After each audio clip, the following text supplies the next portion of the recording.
રાજકોટ જિલ્લા જેલમાં રક્ષાબંધન પર્વની ઉજવણી કરવામાં આવી। જેલમાં બંધ કેદી ભાઈઓને બહેનો દ્વારા રાખડી બાંધવામાં આવી। જેલમાં બહેનો અને ભાઈઓ વચ્ચે લાગણીસભર દ્રશ્યો જોવા મળ્યા। ભાઈઓ અને બહેનોએ રાખડી બાંધી જલ્દીથી મુક્ત થવાની આશા વ્યક્ત કરી। તો જેલમાં ભાઈઓ તરફથી બહેનોને ભેટ સ્વરૂપે છોડ આપવાની પણ વ્યવસ્થા। મધ્યસ્થ જેલ ખાતે કડક સુરક્ષા સાથે બહેનોએ ભાઈઓને રાખડી બાંધી।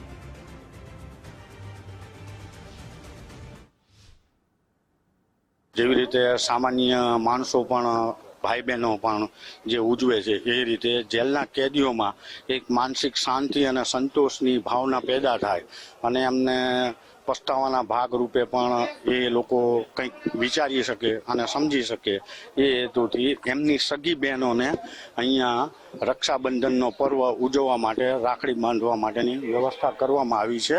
અને સાથે સાથે અમારા કેદી ભાઈઓ તરફથી આ વૃક્ષારોપણનું એક સંદેશો મળી રહે પોતાની બહેનોને એ હેતુથી આ એમને ભેટ તરીકે ભાઈ તરફથી બહેનોને ભેટ આપવા માટેનો આ એક અમારું એક પગલું લેવામાં આવેલું છે।